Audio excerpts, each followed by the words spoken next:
அஸ்ஸலாமு அலைக்கும் வரஹ்மத்துல்லாஹி தஆலா வபரகாத்துஹு. நமது ஊரிலே ஹாஜியா தெருவிலே அணிந்திருக்கும் மகான் ஜமால் முகமது அத்தீப் சாஹிப் வலியுல்லா அவர்களின் கந்தூரி உபன்யாச நிகழ்ச்சிக்கு நமது மதிப்பிற்கும் மரியாதைக்கும் உரிய சின்னப்பள்ளி வாயிலுடைய இமாமும் மௌலானா மௌலவி முகமது உமர் இலாஹி ஆலிம் அவர்களை இந்த நிகழ்ச்சிக்கு தலைமையேற்று சிறப்பித்து தரும்படி கேட்டுக்கொள்கின்றேன். அதை நான் மதிப்பிடுகிறேன்.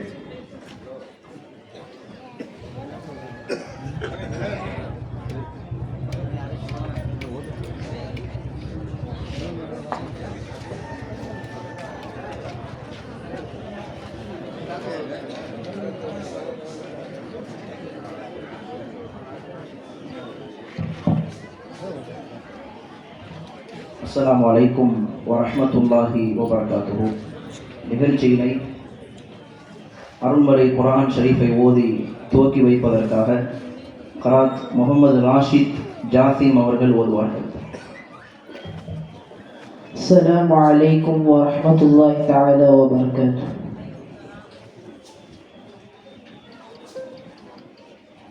أعوذ بالله من الشيطان الرجيم.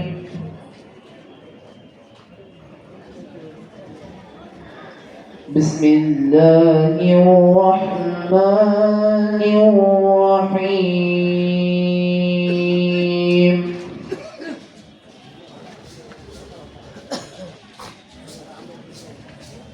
آمن الرسول بما أنزل إليه من ربه والمؤمنون كل آمن بالله وملائكته وكتبه ورسله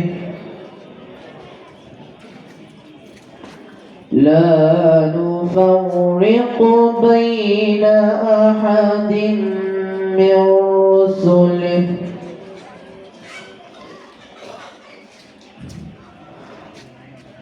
وقالوا سمعنا وأطعنا غفرانك ربنا وإليك المصير.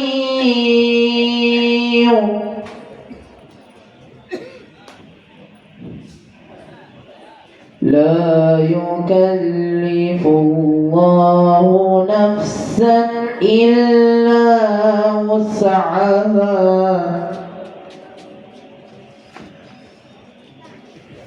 لها ما كسبت عليها ما اكتسبت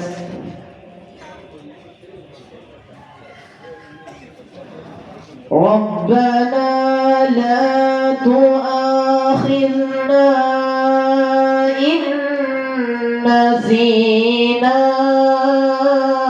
أو أخطأنا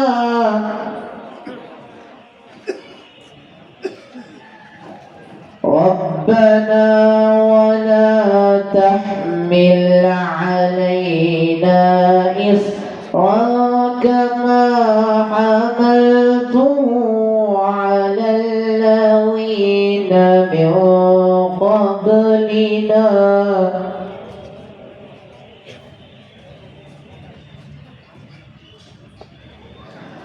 ربنا ولا تحملنا ما لا طاقة لنا به واعف عنا واغفر لنا وارحمنا أنت مولانا فانصرنا على القوم الكافرين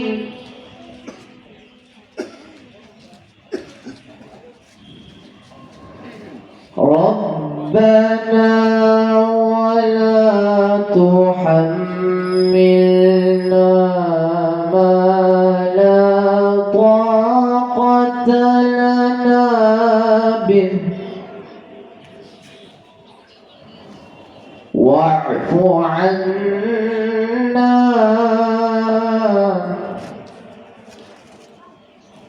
واغفر لنا وارحمنا أنت مولانا فانصرنا على القوم الكافرين صدق الله العظيم. السلام عليكم ورحمة الله تعالى وبركاته.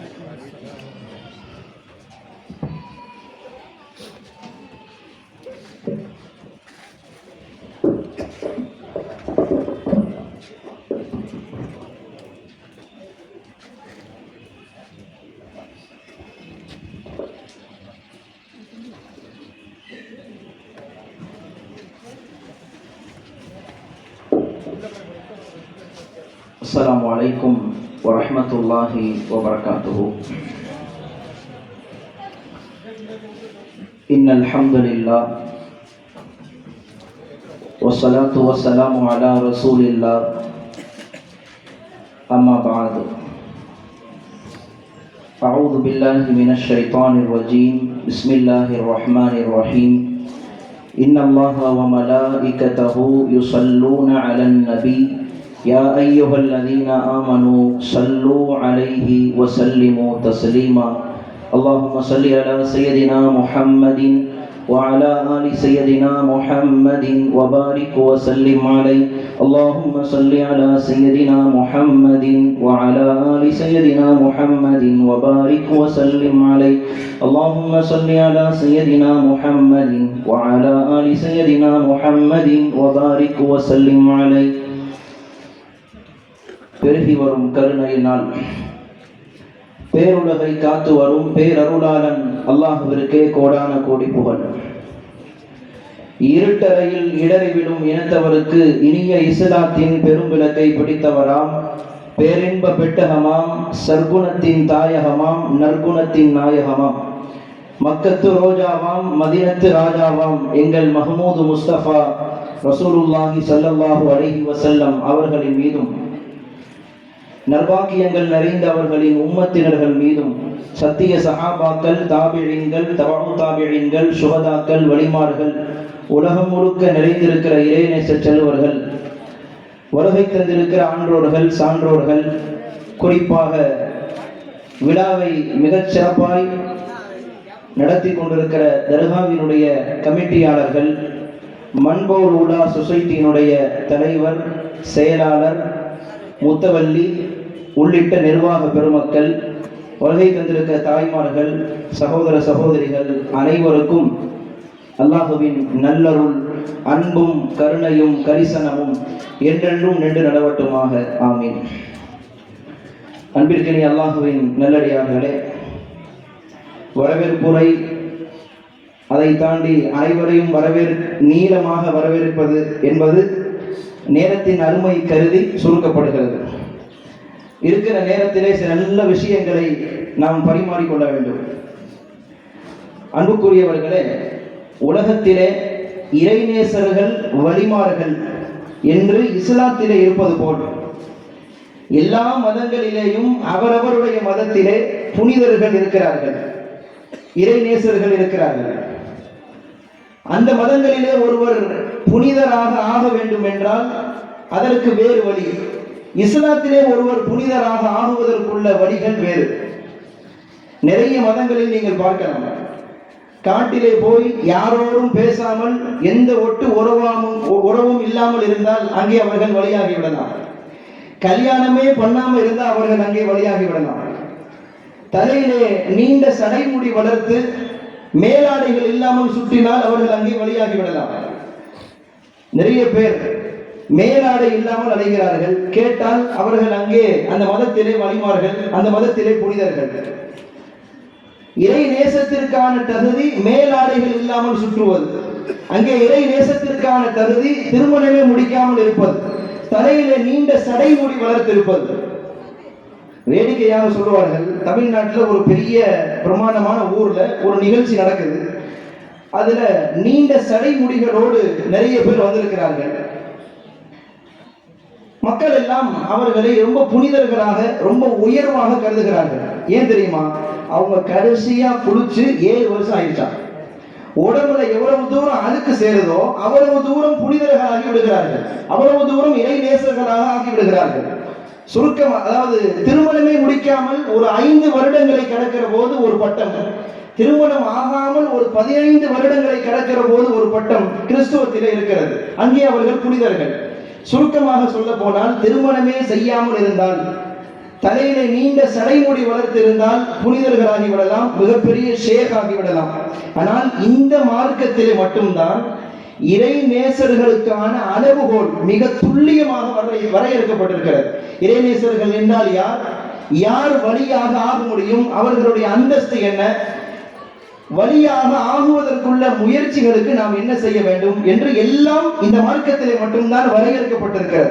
அந்த அடிப்படையிலே இந்த நல்ல நேரத்திலே நாமும் இறை நேசராக ஆக வேண்டும். அதற்கு நாம் என்ன செய்ய வேண்டும், அதற்கான நம்முடைய முயற்சிகள் என்ன என்கிற சில விஷயங்களை உங்களிடத்திலே பகிர்ந்து கொண்டு நான் நிறைவு செய்வது. அன்புக்குரியவர்களே, உலகத்திலே நபிமார்கள் செய்த வேலை 4, நபிமார்களுடைய பணி 4. குறிப்பாக எம்பெருமானார் ஸல்லல்லாஹு அலைஹி வஸல்லத்தினுடைய பணி 4. 1, குர்ஆனை ஓதி காட்டினார்கள். 2வது, குர்ஆனிற்கு விளக்கத்தை கற்றுத் தந்தார்கள். 3வது, ஹதீஸுகளை சொன்னார்கள். 4வது, ஆன்மாவை சுத்தப்படுத்தினார்கள், நஃப்ஸை சுத்தப்படுத்தினார்கள். இந்த 4ம் தான் நபிமார்களுடைய வேலை, குறிப்பாக நபிகள் நாயகத்தினுடைய வேலை. குர்ஆன்ல நீங்க ஓதுறப்ப அதிகமா கேள்விப்பட்டிருப்பீங்க, யத்லு அலைஹிம் ஆயாத்திஹி யுஅல்லிமுஹுமுல் கிதாப் வல் ஹிக்மா வ யுஸக்கீஹிம். இந்த 4 வேலைகள் நபி ஸல்லல்லாஹு அலைஹி வஸல்லம் அவர்கள் செய்த முதல் வேலை என்ன தெரியுமா? குர்ஆனை ஓதினார்கள், இந்த உம்மத்திற்கு ஓதி காட்டினார்கள். குர்ஆனை ஓதக்கூடிய ஒரு படையை உருவாக்கினார்கள். அவர்களுக்கு இந்த உம்மத்திலே காரிகள் என்று பெயர். அந்த காரிகள் கியாமத்து வரைக்கும் வருவார்கள், கியாமத்து வரைக்கும் குர்ஆனை ஓதிக்கொண்டே இருப்பார்கள். இந்த காரிகளுக்கெல்லாம் தலைமை பீடத்தில் இருப்பவர்கள் தான் உபய் இப்னு கஅப் ரலியல்லாஹு அன்ஹு. அந்த வரிசையில் இருந்து காரிகள் கூட்டம் வந்து கொண்டே இருக்கிறது, கியாமத்து வரைக்கும் வரும். இது நபிகளார் செய்த முதல் பணி. அடுத்து நபிகளாருடைய 2வது பணி என்ன? யுஅல்லிமுஹுமுல் கிதாப், குர்ஆனிற்கு விளக்கத்தை கற்றுத் தந்தார்கள். குர்ஆன் ஓதுறது வேறு, குர்ஆனுக்கு விளக்கம் சொல்றது வேறு. இதனுடைய தலைவாசலிலே ஹஜ்ரத் இப்னு அப்பாஸ் ரலியல்லாஹு அன்ஹு இருக்கிறார்கள். அவர்களிலிருந்து துவங்கி இன்றைக்கு வரைக்கும் இருக்கிற உலமாக்கள் வரைக்கும், ஏன் கியாமத்து வரைக்கும் குர்ஆனிற்கு விரிவுரையாளர்கள் வந்து கொண்டே இருப்பார்கள். இதனுடைய தலைவாசல்ல இப்னு அப்பாஸ் ரலியல்லாஹு இருக்கிறாங்க. இது 2வது பணி. அடுத்து நபிகளார் செய்த 3வது பணி வல் ஹிக்மா. ஹிக்மா என்றால் ஹதீஸை சொல்லுதல் என்ற அர்த்தம். ஹதீஸை சொல்றது, ஹதீஸை சொல்லுவதற்கென்று ஒரு கூட்டம் வந்து கொண்டிருக்கிறது. இதனுடைய தலைவாசலில் இருப்பவர்கள் அபூ ஹுரைரா ரலியல்லாஹு அன்ஹு. இப்போ நபிகளாருடைய 3 வேலைக்கும் ஒரு தலைமையை ஸல்லல்லாஹு அலைஹி வஸல்லம் உருவாக்கிட்டாங்க. அதற்கு கீழே ஒரு படை வந்து கொண்டிருக்கிறது. உபய் இப்னு கஅப் ரலியல்லாஹு படையில காரிகள் கூட்டம், இப்னு அப்பாஸ் ரலியல்லாஹுடைய தலைமையில குர்ஆன் விரிவுரையாளர்கள் கூட்டம், அபூ ஹுரைரா ரலியல்லாஹு அன்ஹு தலைமையில ஹதீஸை சொல்லக்கூடியவர்களுடைய கூட்டம். நபிகளார் செய்த 4வது பணி என்ன தெரியுமா? 4வது பணி யுஸக்கீஹிம், ஆன்மாவை சுத்தப்படுத்தினார்கள், அகத்தை சுத்தப்படுத்தினார்கள். ஆன்மீகம்னா என்னங்க? ஆன்மாவை சுத்தப்படுத்துதல், அகத்தை சுத்தப்படுத்துதல், அதாவது நஃப்ஸை சுத்தப்படுத்துதல். அதற்கு பேர் தான் ஆன்மீகம். அந்த ஆன்மீக பணியை நபி ஸல்லல்லாஹு அலைஹி வஸல்லம் செய்தார்கள். தொடர்ந்து அந்த வேலையை செய்வதற்கு ஒரு கூட்டத்தை உருவாக்கினார்கள். அந்த கூட்டம் தான் வலிமார்கள், இறைநேசர்கள். இவர்களுக்கு தலைமை பீடத்தில் இருப்பவர்கள் யார் தெரியுமா? அலி இப்னு அபீ தாலிப் ரலியல்லாஹு அன்ஹு.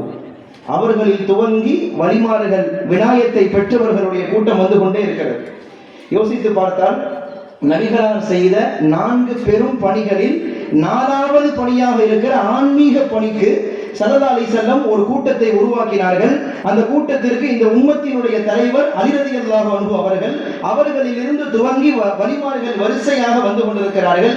அந்த வரிசையில் தான் ஹஸனுல் பஸ்ரி ரஹிமஹுல்லாஹ் வர்றாங்க. அந்த வரிசையில் தான் ரூஹுல் ஆலம் வருகிறார்கள். அந்த வரிசையில் தான் நாகூரிலே அடங்கியிருக்கிற ஷாமுல் ஹமீது பாதுஷா நாயகம் வருகிறார்கள். அந்த வரிசையில் தான் நமதூரிலே அடங்கியிருக்கிற ஜமால் முகமது நாயகம் வருகிறார்கள். யோசித்து பார்த்தால் இதனுடைய தலைமை பீடத்தில் இருப்பவர்கள் அலி ரலியல்லாஹு அன்ஹு. அவங்களுடைய சிறப்புக்கு ஒரே ஒரு செய்தி சொல்லலாம். அலி ரலியல்லாஹு அன்ஹு பிறந்த இடம் உங்களுக்கு தெரியுமா? பிறந்த இடம் விலாயத்தை தருகிற விலாயத் உடையவர்களுக்கெல்லாம் தலைவராக இருக்கிற அலி ரலியல்லாஹு அன்ஹு அவங்க பிறந்த இடம் எது தெரியுமா? ஒரு அறிவிப்பின்படி அலி ரலியல்லாஹு அன்ஹு பிறந்தது காபத்துல்லாவுக்கு உள்ள மக்காவில் வேற எங்கேயும் கிடையாது. காபத்துல்லாவை சுற்றி உள்ள இடங்கள்ல கிடையாது. தவாஃப் செய்கிறோமே அந்த மத்தாஃப்ல கிடையாது. அலி ரலியல்லாஹு அன்ஹு பிறந்தது காபத்துல்லாவுக்கு உள்ள. அவர்களுடைய தாயாருக்கு பிரசவ வலி ஏற்பட்ட போது காபாவிற்கு பக்கத்தில் நிற்கிறார்கள். அவசரத்திற்காக மறைவுக்காக உள்ளே நுழைந்து விட்டார்கள்.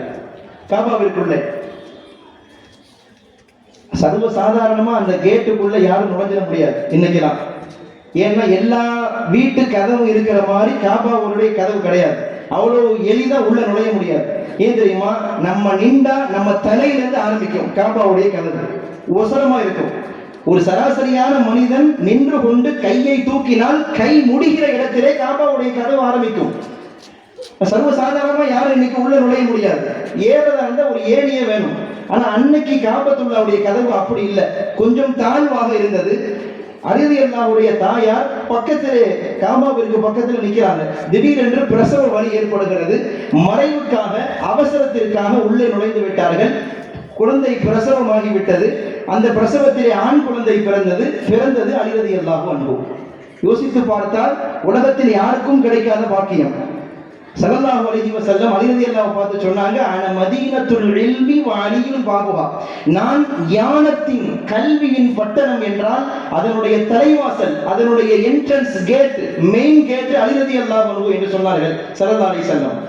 அப்பேற்பட்ட ஞானம் படைத்த சஹாபி அலி ரலியல்லாஹு அன்ஹு. அவங்கள்ட்ட இருந்து வரிசையாக வருகிறது இந்த விலாயத்தினுடைய தொடர்.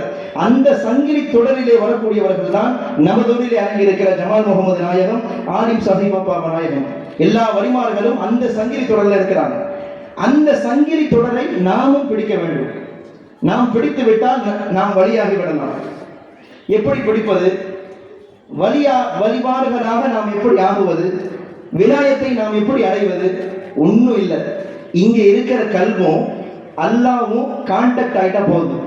இங்க இருக்கிற கல்வும் அல்லாவும் கான்டாக்ட் ஆயிட்டா போதும். நீங்களும் நானும் வழியாகி விடலாம். வேற எதுவும் தேவையில்லை. ஆனா அவ்வளவு சீக்கிரம் கான்டாக்ட் ஆகாது. இங்க இருக்கிற கல்வு இருக்குது. அல்லாஹோட தொடர்பு வைப்பதற்கு இந்த நஃப்ஸ் விடாது. முதல்ல நஃப்ஸ சுத்தப்படுத்தணும். ஆன்மாவை சுத்தப்படுத்த வேண்டும். நஃப்ஸ சுத்தப்படுத்துறது ஈஸியா? அதுவும் அவ்வளவு ஈஸி கிடையாது. அல்லாஹ்வுக்கும் நம்முடைய கல்புக்கும் மத்தியில தொடர்பு வர்றதுக்கு இவ்வளவு வேலைகள் இருக்கு. நஃப்ஸை கட்டுப்படுத்தணும். நஃப்ஸை நமக்கு அடிமையாக்கணும். நஃப்ஸ் சொல்றதை கேட்காம இருக்கணும். ஆனா அதெல்லாம் அவ்வளவு ஈஸி கிடையாது. கடினமான வேலை. நஃப்ஸை அடக்கிறதுங்கிறது பெரிய வேலை. அதாவது ஒரு உதாரணத்திற்கு சொல்லுவார்கள். ஒரு அரசன் இடத்துல நீண்ட நாளாக ஒரு அடிமை வேலை பார்த்து வந்தான். நீண்ட வருஷமா அரசன் நினைச்சா, ரொம்ப நாளா இந்த அடிமை நம்மகிட்ட வேலை பார்க்கிறானே, அவனுக்கு ஏதாவது செய்யணும் அப்படின்னு சொல்லிட்டு அந்த அடிமையை கூப்பிட்டான். ஏப்பா, ரொம்ப நாளா என்கிட்ட வேலை பார்க்கிற, உனக்கு என்ன வேணுமோ கேளு, நீ கேட்டதெல்லாம் இன்றைக்கு கிடைக்கும், என்ன கேட்டாலும் கிடைக்கும். இந்த வார்த்தையை மட்டும் தப்பித்தவரி தாய்மார்கள் சொல்லிடக்கூடாது. அக்கௌண்ட் க்ளோஸ் ஆயிடும் இல்லையா? என்ன கேட்டாலும் கிடைக்கும், நீ கேளுப்பான்னு கேட்கிற அரசன். அடிமை பார்த்தான், இல்ல வேணாம் அரசன், நீங்க சொன்னதே போதும். மீண்டும் அரசன், இன்னும் கேளுப்பா, என்ன வேணுமோ கேளு, இன்னைக்கு நீ கேட்கறது அப்படியே கிடைக்கும். அடிமை சொன்னா, கேட்டா சிக்கலாயிரும், நீ கோபப்படக்கூடாது, நான் கேட்டுருவேன், நீங்க கோபப்படக்கூடாது. அடிமை கேட்டா, ஒன்னும் இல்லை, ஒரே ஒரு நாள் உங்க இடத்துல நான் இருக்கிறேன், என் இடத்துல நீங்க இருங்க. எப்படி கேட்டா, ஒரே ஒரு நாள் நீங்கள் அடிமையாக இருங்க, நீங்க எனக்கு வெத்தலை பாக்கு மடிச்சு கொடுங்க, நான் அரசரா இருக்கிறேன். அரசன் யோசித்து பார்த்தான், பரவாயில்லை, இவ்வளவு வருஷமா வேலை பார்க்கறான், ஒரே ஒரு நாள் ஆசை கேட்கிறான், சரி உட்கார்ந்துட்டு போட்டோம் அப்படின்னு சிம்மாசனத்தை விட்டு இறங்கி வந்துட்டாரு. அரசவையில் உள்ள எல்லாத்தையும் கூப்பிட்டு, இன்னைக்கு ஒரு நாள் இவன் தான் அரசன், நான் அடிமைன்னு சொல்லிட்டாரு. இவனும் ஏறி அரசருடைய சிம்மாசனத்தில் உட்கார்ந்துட்டான். உட்கார்ந்த உடனே சொன்னான், என் அடிமையை தூக்கி சிறையில் அடையுங்கள் என்று சொன்னான். என் அடிமையை தூக்கி சிறையில போட்டுங்க, அடுத்து கொஞ்ச நேரத்துல என் அடிமையை தூக்கில ஏற்றி விடுங்கள் என்று உத்தரவிட்டு விட்டார். அரசர், உண்மையான அரசர் தூக்கிலே போடப்பட்டு விட்டார். இப்படித்தான் நம்ம நப்சும் கொஞ்சம் இடம் கொடுத்தா போதும், எந்திரிச்சு தலையில உட்கார்ந்து நம்மை அடிமையாக்கி விடும், நம்மை ஆட்சி செய்ய ஆரம்பித்து விடும். நப்சு என்பது அவ்வளவு கடினமானது. அதனால்தான் உமர் ரலியல்லாஹு அன்ஹு சொல்லுவார்கள், எனக்கு எதிரி வேற யாருமே கிடையாது, எனக்கு எதிரி ஷைத்தான் கிடையாது. ஏன்னா ரசூலுல்லாஹ்வே சொல்லிட்டாங்க, உமர் ஒரு பாதையில் போனார், ஷைத்தான் இன்னொரு பாதைக்கு போய் விடுவான் என்று சொல்லிவிட்டார்கள். அதனால ஷைத்தான்லாம் எனக்கு எதிரி கிடையாது. எனக்கு இருக்கிற ஒரே எதிரி என்னை எப்போதும் பாவத்தின் பக்கம் இழுத்து கொண்டிருக்கிற என்னுடைய நப்சு என்று சொன்னார்கள் உமர் ரலியல்லாஹு அன்ஹு. நப்சு அடக்கிறது அவ்வளவு சாதாரணமான அல்ல. குர்ஆன்ல பாத்தீங்கன்னா அல்லாஹ் தஆலா சில விஷயங்களை சத்தியம் விட்டு சொல்லுவான். குர்ஆன்ல நிறைய அல்லாஹ் சத்தியம் பண்ண வசனங்கள் நிறைய வருது. சில விஷயங்களை சொல்றப்ப ஒரு சத்தியம் பண்ணுவான், சில விஷயத்தை சொல்றப்ப 3 சத்தியம் பண்ணுவான், சில விஷயங்களை சொல்லும் போது 5 சத்தியம் பண்ணுவான். உதாரணமா பாருங்களேன், வல் அஸ்ரி, காலத்தின் மீது சத்தியமாக அப்படின்னு ஒரு சத்தியம் சொல்லிட்டு அல்லாஹ் விஷயத்தை சொல்லிட்டான். வல்லுஹா வல்லைலி இதா சஜா, இங்க 2 சத்தியம் இருக்குது. முற்பகலின் மீது சத்தியமாக, வல்லைலி இரவின் மீது சத்தியமாக, 2 சத்தியம் செஞ்சுட்டு அல்லாஹ் விஷயத்தை சொல்றான். அடுத்து பாருங்க, வத்தீனி வஸைத்தூன், அந்த சூறாவுல 4 சத்தியம். வத்தீனி அத்திப்பழத்தின் மீது சத்தியமாக, ஜைத்தூனி ஜைத்தூன் பழத்தின் மீது சத்தியமாக, வத்தூரி சீனின் தூர் சீனா மலையின் மீது சத்தியமாக, வஹாதல் பலதில் அமீன், இந்த மக்கமா நகரத்தின் மீது சத்தியமாக. 4 சத்தியம். அல்லாஹ் எத்தனை சத்தியம் பண்ணி ஒரு விஷயத்தை சொல்றானோ அந்த விஷயம் அவ்வளவு வலுவானதுன்னு அர்த்தம்.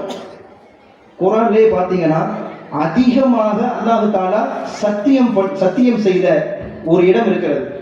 சூரத்து ஷம்ஸ்ல பாருங்க, 11 சத்தியம் செய்கிறான் அல்லாஹ். 11 சத்தியம்.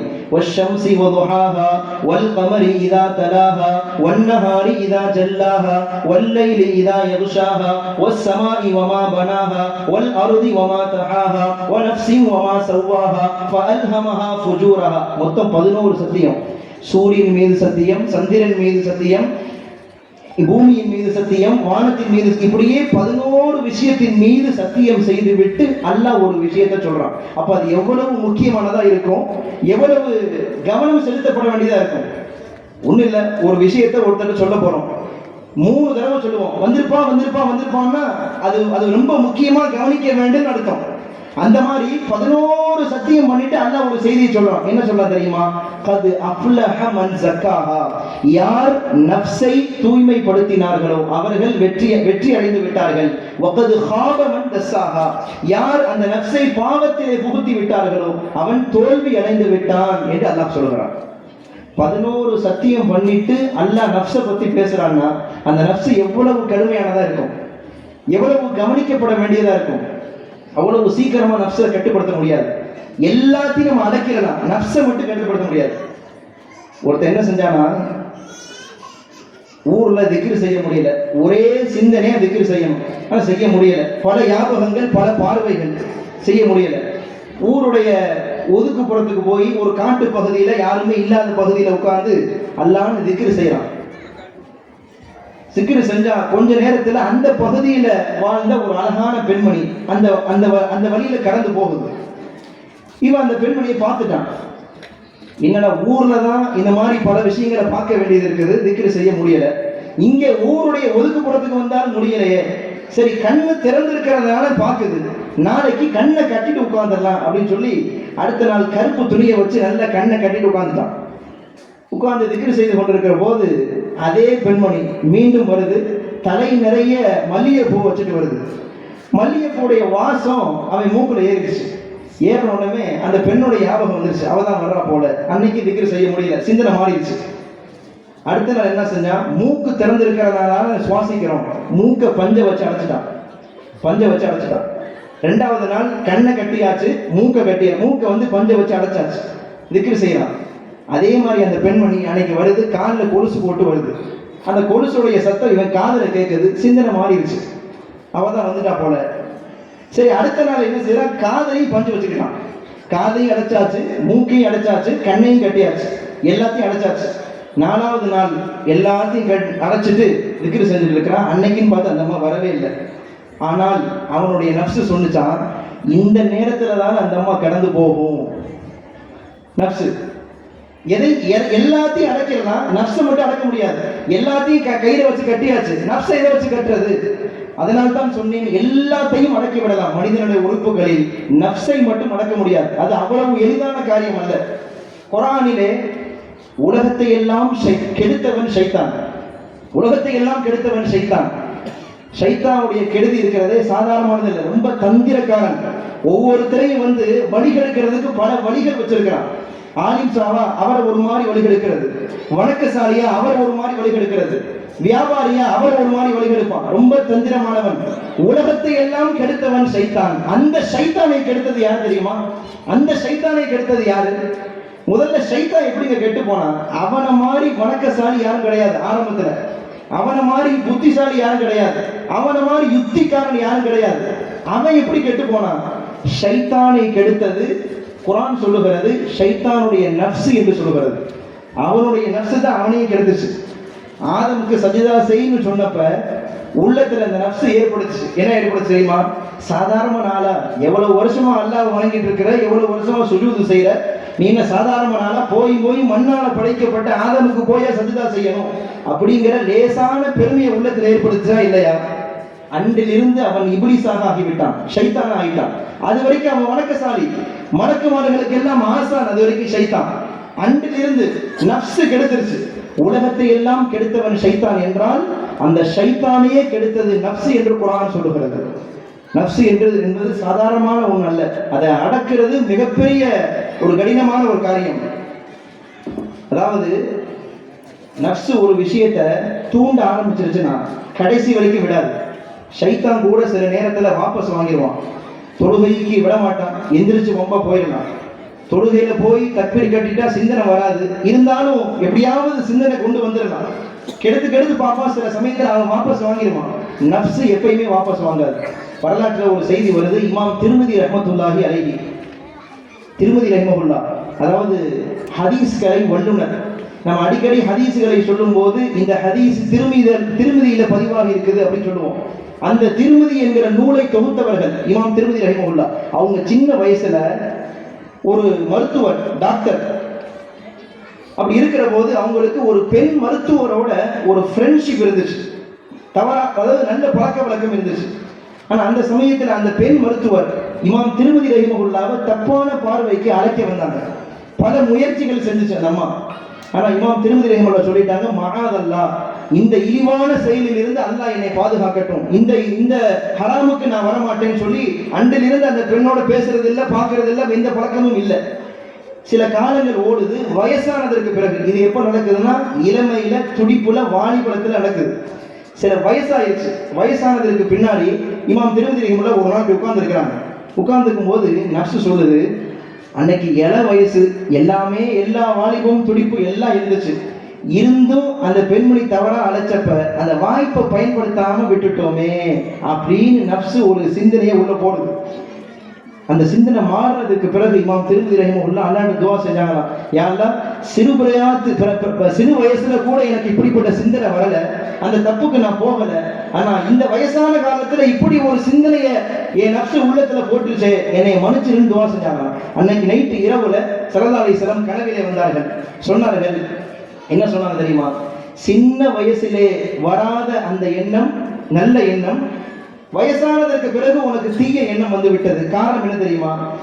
உன்னுடைய சிறு பிரயாணம் என்பது உன்னுடைய சிறிய வயசு, குழந்தை பருவம் என்பது என்னுடைய காலத்தோடு நெருக்கமா இருந்துச்சு. அந்த பழக்கத்துல நீ தவறுல போகல.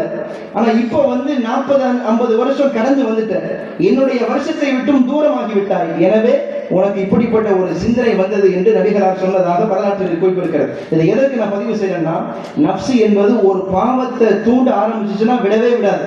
கடைசி வரைக்கும் அதை செய்யறது வரைக்கும், அந்த பாவத்துல மனிதன் வீழ்வது வரைக்கும் அவனை துரத்துக்கிட்டே இருக்கும். நஃப்ஸை கட்டுப்படுத்த வேண்டும். ஸல்லல்லாஹு அலைஹி வஸல்லம் அதனால் தான் சொன்னார்கள், ஒரு மனிதனுடைய உடம்பில் இருக்கிற ஒரே ஒரு சதை துண்டு, அந்த சதை துண்டு சரியாகிவிட்டால் எல்லா உறுப்புகளும் சரியாகிவிடும். அந்த ஒரு சதை துண்டு கெட்டு போய்விட்டால் எல்லாம் கெட்டு போய்விடும். அதுதான் கல்பு, நஃப்ஸ் என்று சொன்னார்கள் ஸல்லல்லாஹு அலைஹி வஸல்லம். அதனால அந்த ஆன்மாவை சுத்தப்படுத்த வேண்டும். நபிகளாருடைய 4வது வேலை இது. அதற்கென்று அலி ரலியல்லாஹு பெருமானார் உருவாக்கினார்கள். தொடர்ந்து அந்த நஃப்ஸை சுத்தப்படுத்திய வழிமார்கள் வந்து கொண்டிருக்கிறார்கள். நாமும் அந்த கூட்டத்திலே சேர வேண்டும் என்றால் நஃப்ஸை தூய்மைப்படுத்த வேண்டும். சரி, நஃப்ஸை சுத்தப்படுத்தணும். எப்படி சுத்தப்படுத்துறது? நஃப்ஸை எப்படி கட்டுப்படுத்துறது? ஒரு 5 வழிகளை, நேரம் இருந்தால் ஒரு 5 வழிகளை சொல்லி நான் நிறைவுக்கு வருகிறேன். பாருங்கள், நஃப்ஸை முதல்ல எப்படி கட்டுப்படுத்தணும்? முதல்ல மனிதனுடைய நஃப்ஸில் தான் ஏதாவது ஒரு காரியத்தை செய்கிற போது நஃப்ஸில் மனசுல பிறர் நம்மை பாராட்ட வேண்டும், புகழ வேண்டும் என்கிற எண்ணம் வரும். முதல்ல அந்த எண்ணத்தை களையணும். ஒன்றும் இல்லை, இப்போ பயான் மஜ்லிஸ் முடிஞ்ச பிறகு 4 பேர் அருமையான பயான், நல்ல கருத்துக்களை சொன்னீங்க ஹஸ்ரத் அப்படின்னு சொன்னா என் உள்ளத்துல சந்தோஷம் வரக்கூடாது. அப்படி வந்துருச்சுன்னா என் உள்ளத்துல லேசான அந்த சந்தோஷம் விட்டால் நான் நஃப்ஸுக்கு தோற்று போய் விட்டேன் என்று அர்த்தம். ஒருவர் சமூகத்திற்கு நல்ல வேலைகளை செய்கிறார். அப்படி செய்கிற போது பிறர் நம்மை பாராட்டுவார்களே அப்படிங்கிற எண்ணம் வந்துட்டா அவர் தோற்று போயிடுவார். அல்லது யாராவது பாராட்டினால் அவருடைய உள்ளத்துல சந்தோஷம் வரக்கூடாது. வந்துருச்சுன்னா அவர் நஃப்ஸுக்கு அடிமையாகி விட்டார். ஹதீஸ்ல வருதுல, புகாரி ஷரீஃப்ல நபிகளார் சொன்னார்கள், நரக நெருப்பு 3 பேரை சுட்டரிக்குமா. முதலில் நரகத்தினுடைய நெருப்பிலே வீழ்பவர்கள் 3 பேர். யார் தெரியுமா? விபச்சாரம் செய்தவங்க கிடையாது, இணை வச்சவங்க கிடையாது, முனாஃபிகீன்கள் கிடையாது. முதலில் நரகம் செல்லக்கூடியவர்கள் 3 பேர். முதல்ல குர்ஆனை அழகாக ஓதிய காரிகள். 2வது அல்லாஹ்வுடைய பாதையிலே போர் செய்த ஒரு ஜிஹாத், ஒரு முஜாஹித். 3வது அதிகமாக தர்மம் செய்த கொடையாளி. இந்த 3 பேரையும் நரகத்தினுடைய நெருப்பு முதல்ல சுட்டரிக்குமா. ஏன் இந்த 3 பேர் என்ன செஞ்சாங்க? அல்லாஹ் கூப்பிடுவான், குர்ஆனை அழகாக ஓதிய காரியை கூப்பிடுவான். எனக்காக உலகத்தில் என்னப்பா செஞ்ச? யா அல்லாஹ், நான் குர்ஆனை அதிகமாக உன் மக்களுக்கு ஓதி காட்டினேன், உன்னுடைய திருமறையை அழகிய குரலில் ஓதினேன். கதிபுத்த, நீ பொய் சொல்கிறாய். அந்த நேரத்தில் எதையுமே மறைக்க முடியாது. உலகத்துல வேணா ஒரு தப்பை செஞ்சுட்டு மறைச்சிட்டு போயிடலாம். மறுமையில் அது ரகசியங்கள் வெளிப்படக்கூடிய நாள். குர்ஆன் சொல்லுகிறது, யௌம துபுல சராயிர், அந்த நாளிலே எல்லா ரகசியங்களும் வெளிப்பட்டு விடும் என்று சொல்லுகிறது குர்ஆன். எல்லா ரகசியங்களும் வெளிப்பட்டுரும், உள்ளத்துல இருந்த எல்லா அழுக்குகளும் வெளிப்பட்டுரும். அப்ப அல்லாஹ் சொல்லுவான், நீ புகழுக்காக ஓதினாய், பிறர் உன்னை பாராட்ட வேண்டும் என்பதற்காக ஓதினாய். அந்த பாராட்டுகளும் புகழ்களும் உலகத்திலேயே உனக்கு கிடைத்து விட்டது. நரகத்திற்கு இவரை இழுத்துச் செல்லுங்கள் என்று அல்லாஹ் உத்தரவிடுவார். பெருமானார் சொன்னார்கள். 2வது, ஜிஹாது செய்தவர் வருவார், போர் செய்தவர். உலகத்தில் எனக்கு என்னப்பா செஞ்ச? யா அல்லாஹ், உன்னுடைய பார்வையிலே உனக்காக, உன் மார்க்கத்திற்காக நான் போர் செய்தேன். கதிபுத்த, நீ பொய் சொல்கிறாய். உன்னை மாவீரன் என்று போற்றப்பட வேண்டும் என்பதற்காக போருக்கு போனேன், எனக்காக போகல.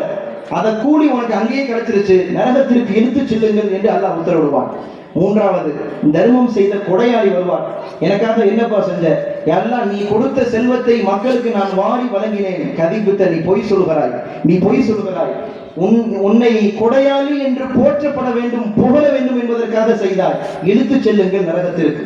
முதல்ல இப்ப நஃப்ஸ்ல பெருமை வந்துச்சா இல்லையா? நஃப்ஸ்ல லேசான சந்தோஷம் வந்துச்சா இல்லையா? பிறர் பாராட்டியதனால அவர்கள் நரகத்திற்கு போனார்கள். அன்புக்குரியவர்களே, இப்ப நஃப்ஸ முதல்ல எப்படி தூய்மைப்படுத்தணும்னா, உள்ளத்துல என்ன காரியத்தை செஞ்சாலும் சரி சந்தோஷம் வரக்கூடாது, பெருமை வரக்கூடாது. நம்ம இதை செஞ்சிட்டோம் அப்படிங்கிற தெனாவட்டு வரவே கூடாது.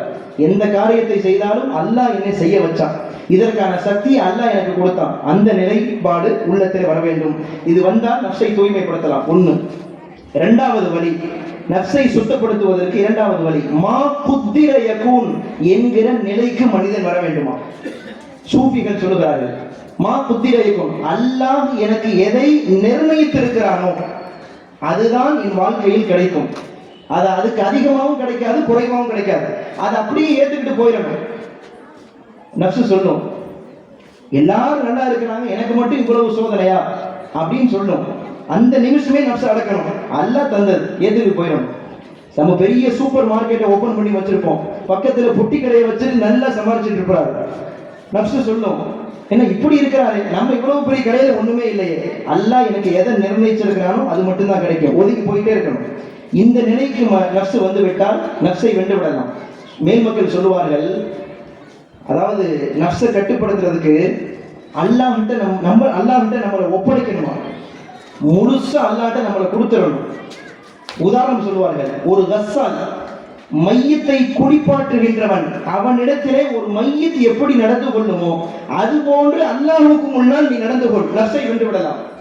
மையத்தை எப்படிங்க நடக்கும்? குளிப்பாட்டுகின்றவட்ட மையத்தை குளிப்பாற்றுவது என்ன செய்வாரு, மையத்தை படக்குன்னு இப்படி திருப்புவார், அதுவும் திரும்பும்.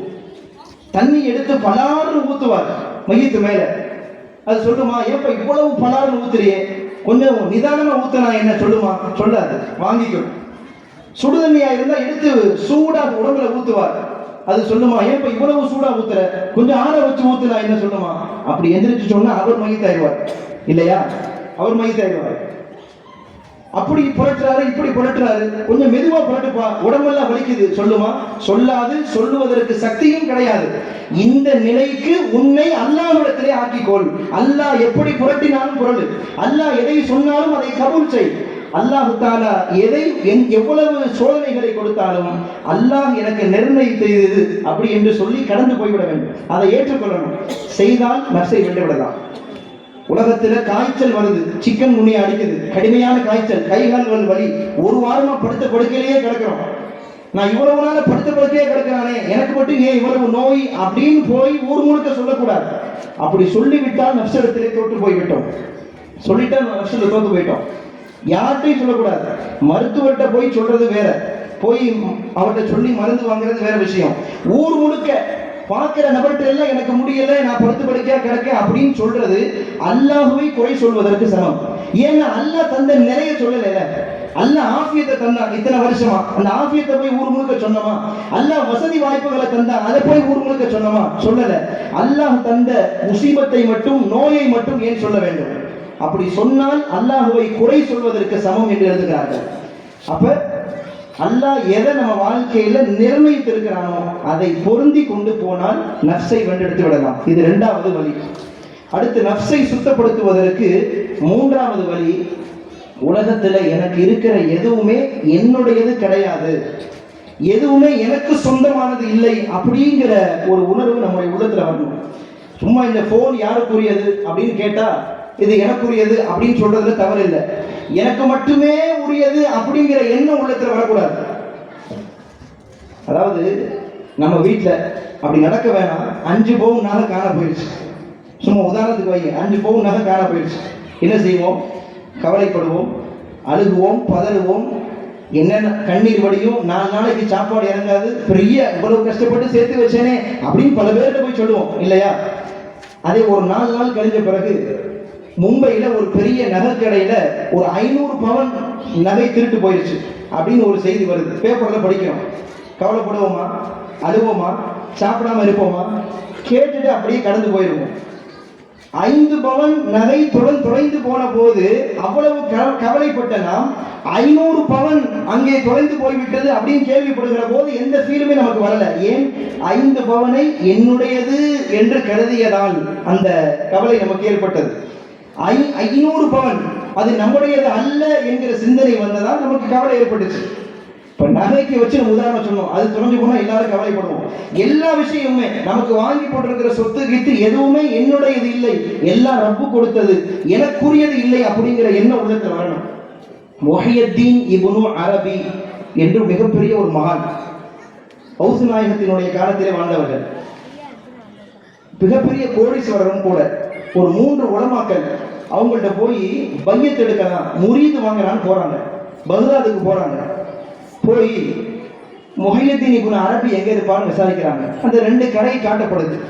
அந்த 2 கடைக்கு போய் பார்த்தா பிரம்மாண்டமான கடை, பிரம்மாண்டமான மாளிகை, பெரிய ஆயிரக்கணக்கான பேர் வேலை பார்க்கிறாங்க. 2 கடை, ஒன்று நகை கடை, இன்னொன்று துணி கடை, 2மே தாய்மார்களுக்குள்ள கடை தான். பிரமாண்டமான கடை. அதுல மிகப்பெரிய ஒரு ஓனருடைய ஷீட்ல முஹையத்தீன் இப்னு அரபி உட்கார்ந்து இருக்கிறார். முரீது வாங்க போனாங்கல்ல, ஷேக் உட்கார்ந்து இருக்கிறார்.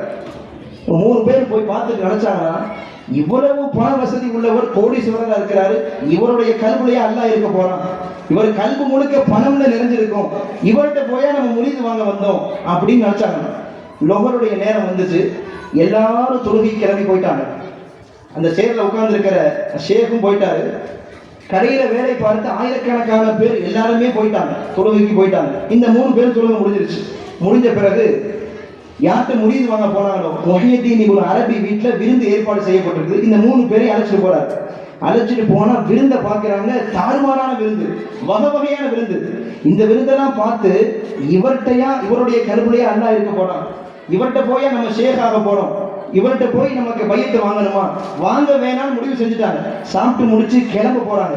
கிளம்புற நேரத்தில் முஹியத்தீன் இப்னு அரபி சொன்னார், நீங்கள் எந்த நோக்கத்திற்காக வந்தீர்கள் என்பதும் எனக்கு தெரியும், நோக்கத்தை நிறைவேற்றாமல் புறப்படுவதும் எனக்கு தெரியும். சொல்லிட்டு அவர் சொன்னாரா, என் கடையை பார்த்தீங்க, பெரிய பிசினஸ், 2 கடை, ஆயிரக்கணக்கான பேர் வேலை பார்க்குறாங்க. லோகருடைய நேரம் வந்துச்சு, அப்படியே விட்டுட்டு நான் போயிட்டேன். கடையில வேலை பார்த்த அத்துணை பேரும் தொழுகைக்கு வந்து விட்டார்கள், கடையை அப்படியே விட்டுட்டு வந்துட்டாங்க. என்னப்பா, யாருமே நான் எதுவுமே யோசிக்கல, வியாபாரம் போயிருமே, கொடுக்கல் வாங்கல் போயிருமே அப்படி யோசிக்கல. பொதுவாக வாங்க சொல்ற நேரத்துல தான் வியாபாரம் நல்லா நடக்கும். அப்பதான் பெரிய பெரிய பார்ட்டிகள்லாம் வருவாங்க, முக்கியமான கஸ்டமர்கள் வருவாங்க, அட்டன் பண்ண மாதிரி ஆயிரும், இக்காமத் சொல்லப்பட்டுரும், தொழுகை முடிஞ்சிடும். இப்போ முஹியத்தீன் அரபி சொன்னார், பெரிய பெரிய கடைகளை விட்டு விட்டு நான் தொழுகைக்கு வந்து விட்டேன், யாருமே இந்த கடையில இல்லை. சொல்லிட்டு அவர் சொன்னாரு, உங்க 3 பேர்த்துல ஒரு ஆளு அழகான கைத்தடியை கொண்டு வந்தீங்க. ஒருத்தர் கொண்டு வந்தார் கைத்தடி, கொண்டு வந்து ஒழு செய்யறதுக்கு மேல அப்படி வச்சுட்டார். வச்சுட்டு மறந்துட்டு போய் தக்பீர் கட்டி தொழுதுட்டு இருக்கிறார். தக்பீர் கட்டிட்டா ஞாபகம் வந்துருச்சு, ஆஹா கைத்தடி இங்க வச்சுட்டோமே, தொழுகை முழுக்க கைத்தடி ஞாபகம். அல்லாஹ் தொலைச்சிட்டார். ஃபுல்லா அந்த சிந்தனை தான், யாராவது தூக்கிட்டு போயிடுவாங்களோ என்னமோ பதறார் தொழுகையிலே. முஹியத்தீன் இப்னு அரபி சொன்னார், சாதாரண கைத்தறியை வைத்துவிட்டு நீங்கள் அல்லாஹ்வே தொழுகையில் தொலைத்து விட்டீர்கள், இவ்வளவு பெரிய மாளிகையை விட்டு விட்டு நான் தொழுகைக்கு வந்திருக்கிறேன், அதனை பற்றி எந்த சிந்தனையும் எனக்கு இல்லை. நான் யோசிச்சேனா கடை போயிடும், அதை பத்தி நான் யோசிக்கவே இல்லை. சாதாரண கைத்தறி அது உங்களுடைய தொழுகையை கெடுத்து விட்டது. 2 பெரிய மாளிகை அது என்னுடைய சிந்தனையை கெடுக்கவில்லை. ஏன் தெரியுமா, கைத்தடி அது என்னுடையது என்று நீங்கள் நினைத்ததால் உங்களுக்கு அது தொழுகையை கெடுத்து விட்டது. இவ்வளவு பெரிய மாளிகை அது எனக்குரியது என்று நான் எண்ணவில்லை, எனவே என்னுடைய தொழுகையை அது கெடுக்கவில்லை. அன்பர்களே, நஃப்ஸை இப்படித்தான் சுத்தப்படுத்தணும். எதுவுமே எனக்குரியது கிடையாது, எல்லாம் அல்லாஹ் கொடுத்தது அப்படிங்கிற எண்ணம் நஃப்ஸிலே வந்து விட்டால் நஃப்ஸை வென்றெடுக்கலாம். இது 3வது விஷயம். 4வது, நஃப்ஸை சமநிலைப்படுத்தணும். அவர் என்னை விட அந்தஸ்திலே குறைந்தவர், படிப்பிலே குறைந்தவர், அழகிலே குறைந்தவர், வசதி வாய்ப்பில் குறைந்தவர் அப்படிங்கிற எண்ணத்தை உள்ளத்துல தூக்கி போட்டணும். சமநிலைப்பாடு உள்ளத்துல வரணும். எல்லாரும் அல்லாஹ்வுக்கு முன்னால் அடிமை, எல்லாரும் மௌத்தா போனா அந்த மண்ணுக்கு தான் போக போறோம், எல்லாரும் மௌத்தா போகும்போது அந்த ஒரு வெள்ளை துணியை தான் ஊத்த போறோம், எல்லாரும் மறுமையில் எழுந்திருக்கிற போது நிர்வாணமாகத்தான் எழுந்திருக்க போறோம், ஹதீஸ்ல வருது. எல்லாரும் அந்த சமநிலைப்பாடு உள்ளத்துல வரணும். பாருங்க, நபிகளார் காலத்துல நபிகளாருக்கு பரம எதிரி உத்தைபா, ஷைபா, அபூஜஹல் 3 பேரும் பேசிக்கிட்டாங்க. என்ன பேசிக்கிட்டாங்க தெரியுமா, முகமது ரசூலுல்லாவை பத்தி அவங்களுடைய கருத்தை சொல்லணும். 3 பேரும். அபூஜஹல் சொன்னான், முகமது அவரை இதுவரைக்கும் நம்ம போய் பேசி பார்த்ததே இல்லை, இவ்வளவு நாளா நம்ம கண் முன்னாடியே இருக்கிறாரு, பொய் பேசியதில்லை, அவருடைய ஒழுக்கம், பண்பு, அறவழி மிக உயர்ந்தது. என் மனசுல என்ன தோணுதுன்னா, அவர் தான் உண்மையான இறை தூதர், நம்ம இறை தூதர் ஏத்துக்கல, ஆனா அவர் தான் இறை தூதர் அப்படின்னு சொல்றான் அபூஜஹல். உத்துபாவும் அதே சொல்றான், ஷைபாவும் அதே வார்த்தை, அவர் தான் இறை தூதர், ஆனா ஏத்துக்கல. ஏன் ஏத்துக்கல தெரியுமா, இஸ்லாத்தை ஏத்துக்கிட்டோம்னா, அவரை இறை தூதர் ஏத்துக்கிட்டோம்னா, நமக்கு அடிமையாக இருந்த பிலால் கூட போய் நம்மளை உட்கார வைப்பாங்க, ஹப்பாபின் அரத்து கூட போய் நம்மளை உட்கார வைப்பாங்க, நம்மளும் பிலாலும் ஒன்னா, நம்மளும் பிலாலும் ஒரே அந்தஸ்தா, அவர் ஒரே அந்தஸ்துல வைப்பாரு, அதனால ஏத்துக்க வேணாம், நஃப்ஸ் கெடுத்துருச்சு. அப்போ நஃப்ஸ்ல சமநிலைப்பாடு வேணும். அவங்க உயர்ந்தவங்க தாழ்ந்தவங்க அப்படிங்கிற சிந்தனை உள்ளத்தில் இருக்கவே கூடாது. இப்படி இருந்தால் நஃப்ஸை கட்டுப்படுத்தலாம், நஃப்ஸை வென்றெடுக்கலாம். இது 4வது வழி. 5வது வழி, சுருக்கமாக சொல்ல போனால், யாரை பற்றியும் இந்த உள்ளத்திலே பொறாமை, தீய எண்ணங்கள், யாரை பற்றி உண்டான குறைகள் இருக்கவே கூடாது. யாராவது பத்தி 2 பேர் குறை பேசுறாங்கன்னா அந்த இடத்துல இருக்கவே கூடாது, கிளம்பி வந்துடணும். எல்லாருக்கும் தெரிஞ்ச ஹதீஸ் தான். ஸல்லல்லாஹு அலைஹி வஸல்லம் 3 நாட்கள் ஒருவரை சுவனவாசி சுவனவாசி சுவனவாசி என்று சொன்னார்கள் சஹாபாக்கள். 3 நாள் சொன்னாங்க. சஹாபாக்கள் ஆச்சரியம், அப்படி என்ன இவர் செஞ்சுட்டாரு, நம்மள்ட்ட இல்லாத அவர்கிட்ட அப்படி என்ன இருக்க போகுது. சஹாபாக்கள் ஒருத்தர் எந்திரிச்சு போனார் அவர் வீட்டுக்கு. உங்க வீட்டுல 3 நாள் நான் விருந்தாளியா தங்குறேன் சொன்னார். சரி தங்குப்பா. 3 நாள் தங்கி பார்த்தாரு, எந்த விசேஷமான அமலும் இல்லை, எதுவுமே இல்லை. என்னதான் நீங்க செய்றீங்கன்னு அவரை கேட்டார். கேட்டு அவர் சொன்னாரு, என் உள்ளத்துல ஸல்லல்லாஹு அலைஹி வஸல்லம் என்னை 3 நாட்கள் சொர்க்கவாசி என்று சொன்னதற்கான காரணம் என்ன தெரியுமா? என் உள்ளத்துல இதுவரைக்கும் யாரை பற்றியும் தவறான எண்ணம் நான் கொண்டதே இல்லை, யாரையும் தவறாக நான் எண்ணியதே இல்லை, எனவே தான் இப்படிப்பட்ட பாக்கியம் எனக்கு கிடைத்தது என்று சொன்னார். உள்ளத்துல அடுத்தவர்களை பற்றி உண்டான குறைகள், அடுத்தவர்களை பற்றி பொறாமைகள் எல்லாம் உள்ளத்துல இருந்து அறுத்து எழுதிடணும். இன்னைக்கு 2 பேர் சேர்ந்துட்டாலே அடுத்தவங்களை பத்தி தானே பேசுறோம். 2 பேர் சேர்ந்துட்டாலே, 2 பேர் சேர்ந்துட்டா 3வது மனுஷன் வந்துருவார் உள்ள, அவருடைய குறைகள் வந்துவிடும். குறிப்பாக பெண்கள் நகைச்சுவையா சொல்லுவாங்க, எல்லா ஊர்லயுமே பழக்கம் உண்டு, அசர் டு மகரிபு, அந்த திண்ணையில ஒரு அம்மா, இந்த திண்ணையில ஒரு அம்மா உட்காந்துக்கிறோம். உட்கார்ந்தா ஏதாவது ஒரு குடும்பத்திற்கு தாறு கிழிச்சிருவாங்க. அது மாமியா சரியில்லையா, இது நாத்தனா சரியில்லை, இது வாழாம வந்துருச்சா, அப்படி இப்படின்னு அந்த குடும்பத்தையே கிழிச்சிருவாங்க. அசர் டு மகரிபுக்கு வாங்க சொல்லிடுவாங்க. 2 பேர் எந்திரிச்சு வீட்டுக்குள்ள போவாங்க. அப்போ ஒரு டைலாக் வரும், அசர் டு மகரிப் வரைக்கும் ஒரு குடும்பத்தை போட்டு கிழிச்சிட்டு நமக்கு எதுக்கு வம்பு, அதுக்குனாலதான் நம்ம யாரை பத்தி பேசுறது இல்லை அப்படின்னு சொல்லிட்டு உள்ள போகும். இன்னைக்கு எல்லாருடைய நிலைகளும் இப்படித்தான். யாரை பற்றியும் உண்டான குறைகள், யாரை பற்றியும் தீய எண்ணங்கள் இந்த உள்ளத்துல வராமல் இருந்தால் நஃப்ஸை வென்றெடுத்து விடலாம். ஆக சொன்ன 5 விஷயங்களை நாம் பேணி பாதுகாத்தால் நஃப்ஸை வென்றெடுக்கலாம். அப்படி நஃப்ஸை வென்றெடுத்தவர்கள் தான் வலிமார்கள். குர்ஆனிலே அல்லாஹ் சொல்லுவது போல் 11 சத்தியம் செய்துவிட்டு அல்லாஹ் தஆலா நஃப்ஸை பற்றி சொல்லுகிறான், அது அஃப்லஹ மன் ஸக்காஹா, யார் அந்த நஃப்ஸை வென்றெடுத்தார்களோ அவர்கள் வெற்றி பெற்று விட்டார்கள். வகத் ஹாப மன் தஸாஹா, யார் அந்த நஃப்ஸிடத்திலே தோற்று போனார்களோ அவர்கள் எல்லா விதத்திலும் தோற்று போனார்கள். யார் அந்த நஃப்ஸுக்கு அடிமையாகி விட்டார்களோ அவர்கள் தோற்று போனார்கள். அல்லாஹ் சொல்லுகிறான். எனவே நஃப்ஸை வென்றெடுத்து நஃப்ஸை சுத்தப்படுத்தி இந்த கல்பும் அல்லாஹ்வும் கான்டாக்ட் ஆகுவதற்கு, அல்லாஹ்வோடு தொடர்பு ஏற்படுவதற்கு அதிகமாக துஆ செய்ய வேண்டும். அதற்கு முயற்சிகளை செய்ய வேண்டும். நிச்சயமாக நானும் நீங்களும் வலியாக ஆகுவதற்கு அல்லாஹ் தஆலா தௌஃபீக் செய்வானாக. இந்த நிகழ்வை ஏற்பாடு செய்து நடத்திய தர்காவினுடைய கமிட்டியாளர்கள், மன்மூலா சொசைட்டியுடைய நிர்வாக பெருமக்கள் அனைவருக்கும் அல்லாஹ் தஆலா தௌஃபீக் செய்வானாக. நிகழ்ச்சிக்கு வருகை தந்திருக்கிற தாய்மார்கள், சகோதர சகோதரிகள், ஆன்றோர்கள் அனைவருக்கும் அல்லாஹ் தஆலா அவர்களுடைய ஹலாலான ஹாஜாத்துகளை நிறைவேற்றி நீண்ட ஆயுளை கொடுத்து பாவங்களை எல்லாம் மன்னித்து இறை நேசத்தை அடைவதற்கு அல்லாஹ் தௌஃபீக் செய்வானாக. ஆமீன். வாஹிரு தஅவானா அல்ஹம்துலில்லாஹி ரப்பில் ஆலமீன்.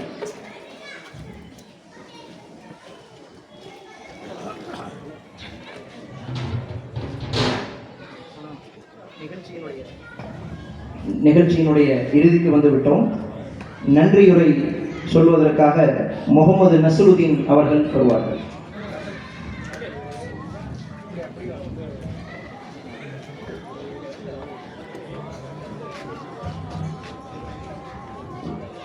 அஸ்ஸலாமு அலைக்கும் வரஹ்மத்துல்லாஹி தஆலா பரகாத்துஹு. நமது ஆஜியார் தெருவில் அடங்கியிருக்கும் மகான் ஜமால் முகமது ஹத்தீம் சாஹிப் வலியுல்லாஹ் அவர்களின் வருடாந்திர கந்தூரி நிகழ்வின் துவக்கமாக முஹர்ரம் பிறை துவக்கத்தில் கொடியேற்றத்துடன் தொடர்ந்து இன்று ஹத்தம் நிறைவு வரை சிறப்புடன் நடைபெற எல்லா வகையிலும் பெரும் கிருபை புரிந்த எல்லாம் வல்ல அல்லாஹ்வுக்கு முதலில் எனது நன்றியை தெரிவித்து துவக்கம் செய்கிறேன். அல்ஹம்துலில்லாஹ்.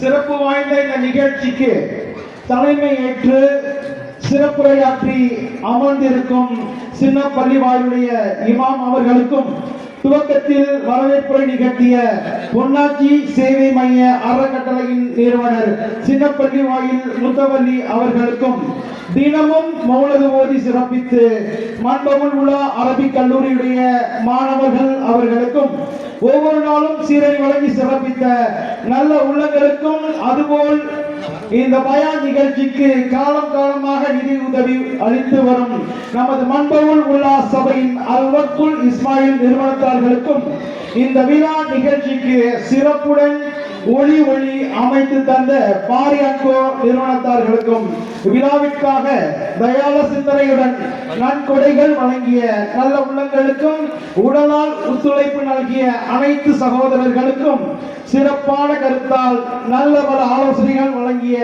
பெரியோர்களுக்கும் இந்நிகழ்ச்சியின் வெற்றி அதில் கலந்து சிறப்பிக்கும் பொதுமக்கள் வருகையில் தான் உள்ளது என்பதை போல் அந்த வகையில் பல வேளைகளுக்கு மத்தியில் மகான் அவர்களின் துவா வேண்டி கலந்து கொண்டு சிறப்பித்த ஊர் பொதுமக்கள், தாய்மார்கள், மாணவ கண்மணிகள் அனைவருக்கும் எங்கள் கமிட்டியாளர்கள் தெருவாசிகள் சார்பாக நெஞ்சார்ந்த நன்றியை தெரிவித்து எனது நன்றியுரையை நிறைவு செய்கிறேன். அஸ்ஸலாமு அலைக்கும் வரஹ்மத்துல்லாஹி தஆலா பரகாத்துஹு. أعوذ بالله من الشيطان الرجيم. بسم الله الرحمن الرحيم. ياسين القرآن الحكيم إنك لمن المرسلين على صراط مستقيم تنزيل العزيز الرحيم لتنذر قوما ما أنذر آباؤهم فهم غافلون لقد حق القول على أكثرهم فهم لا يؤمنون إنا جعلنا في أعناقهم أغلالا فهي إلى الأذقان فهم مقمحون وجعلنا من بين أيديهم سدا ومن خلفهم سدا فأغشيناهم فهم لا يبصرون وسواء عليهم أأنذرتهم أم لم تنذرهم لا يؤمنون إنما تنذر من اتبع الذكر وخشي الرحمن بالغيب فبشره بمغفرة وأجر كريم إنا نحن نحيي الموتى ونكتب ما قدموا وآثارهم وكل شيء أحصيناه في إمام مبين واضرب لهم مثلا أصحاب القرية إذ جاءها المرسلون إذ أرسلنا إليهم اثنين فكذبوهما فعززنا بثالث فقالوا إنا إليكم مرسلون قالوا ما أنتم إلا بشر مثلنا وما أنزل الرحمن من شيء إن أنتم إلا تكذبون قالوا ربنا يعلم إنا إليكم لمرسلون وما علينا إلا البلاغ المبين قالوا إنا تطيبنا بكم لئن لم تنتهوا لنرجمنكم وليمسنكم منا عذاب أليم قالوا طائركم معكم أئن ذكرتم بل أنتم قوم مسرفون وجاء من أقصى المدينة رجل يسعى قال يا قوم اتبعوا المرسلين اتبعوا من لا يسألكم أجرا وهم مهتدون وما لي لا أعبد الذي فطرني وإليه ترجعون أأتخذ من دونه آلهة إن يردني الرحمن بضر لا تغني عني شفاعتهم شيئا ولا ينقذون إني إذا لفي ضلال مبين إني آمنت بربكم فاسمعون قيل ادخل الجنة قال يا ليت قومي يعلمون بما غفر لي ربي وجعلني من المكرمين وما أنزلنا على قومه من بعده من جند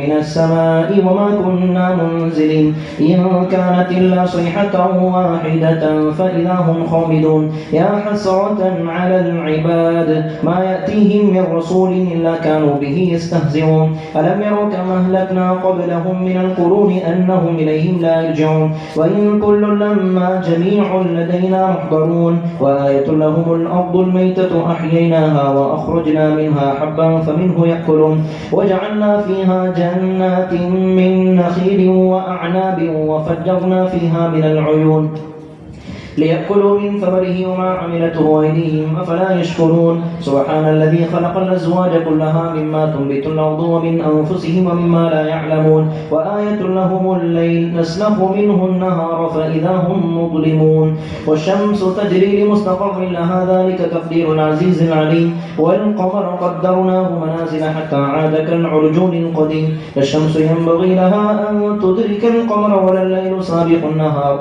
وكل في فلك يسبحون وآية لهم أنا حملنا ذريتهم في الفلك المشحون وخلقنا لهم من مثله ما يركبون وإن نشأ نغرقهم فلا صريخ لهم ولا هم ينقذون إلا رحمة منا ومتاعا إلى حين وإذا قيل لهم اتقوا ما بين أيديكم وما خلفكم لعلكم ترحمون وما تأتيهم من آية من آيات ربهم إلا كانوا عنها معرضين وإذا قيل لهم انفقوا مما رزقكم الله قال الذين كفروا للذين آمنوا أنطعم من لو يشاء الله أطعمه إن أنتم إلا في ضلال مبين ويقولون متى هذا الوعد إن كنتم صادقين ما ينظرون إلا صيحة واحدة تأخذهم وهم يخصمون ولا يستطيعون توصية ولا إلى أهلهم يرجعون ونفخ في الصور فإذا هم من الأجداث إلى ربهم ينسلون قالوا يا ويلنا من بعثنا من مرقدنا هذا ما وعد الرحمن وصدق المرسلون إن كانت إلا صيحة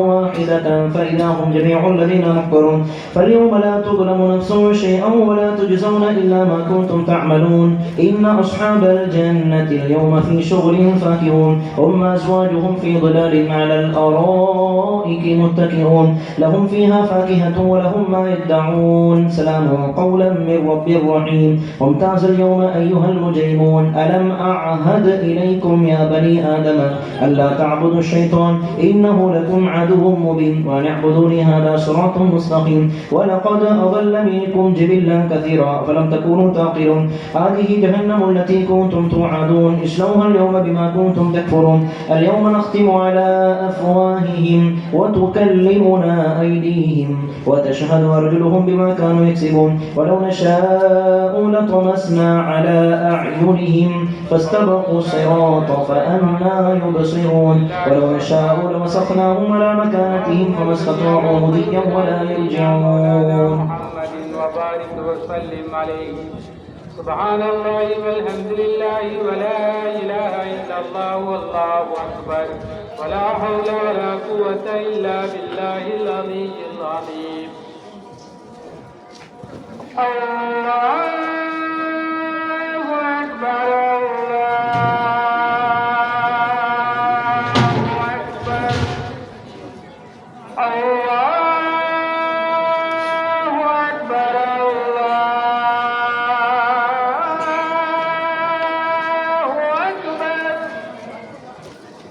أشهد أن لا إله إلا الله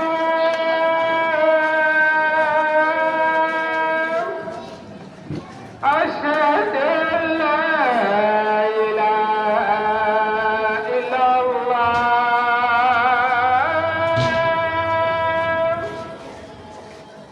أشهد أن محمدا رسول الله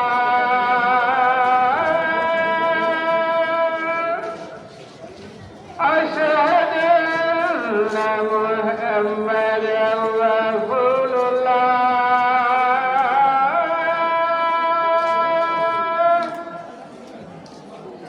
حي على الفلاح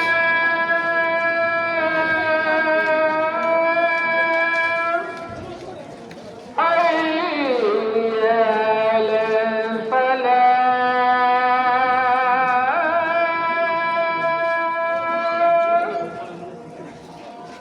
حي على الفلاح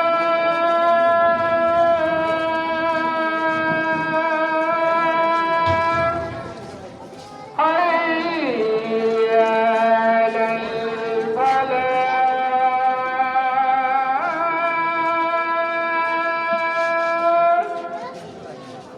الله أكبر الله أكبر لا إله إلا الله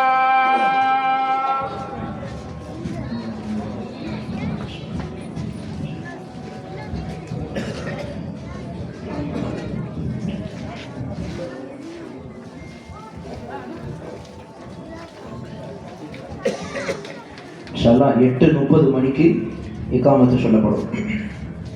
பிஸ்மில்லாஹிர் ரஹ்மானிர் ரஹீம். ومن نعمره ننكسه في الخلق أفلا يعقلون وما علمناه الشعر وما ينبغي له إن هو إلا ذكر وقرآن مبين لينذر من كان حيا ويحق القول على الكافرين أولم يروا أنا خلقنا لهم مما عملت أيدينا أنعاما فهم لها مالكون وذللناها لهم فمنها ركوبهم ومنها يأكلون ولهم فيها منافع ومشارب أفلا يشكرون واتخذوا من دون الله آلهة لعلهم ينصرون لا يستطيعون يستطيعون نصرهم وهم لهم جند محضرون فلا يحزنك قولهم إنا نعلم ما يسرون وما يعلنون أولم ير الإنسان أنا خلقناه من نطفة فإذا هو خصيم مبين وضرب لنا مثلا ونسي خلقا قال من يحيي العظام وهي رميم قل يحييها الذي أنشأها أول مرة وهو بكل خلق عليم الذي جعل لكم من الشجر الأخضر نارا فإذا أنتم منه توقدون أوليس الذي خلق السماوات والأرض بقادر على أن يخلق مثلهم بلى وهو الخلاق العليم إنما أمره إذا أراد شيئا أن يقول له كن فيكون فسبحان الذي بيده ملكوت كل شيء وإليه ترجعون. الفاتحة. أعوذ بالله من الشيطان الرجيم. بسم الله الرحمن الرحيم.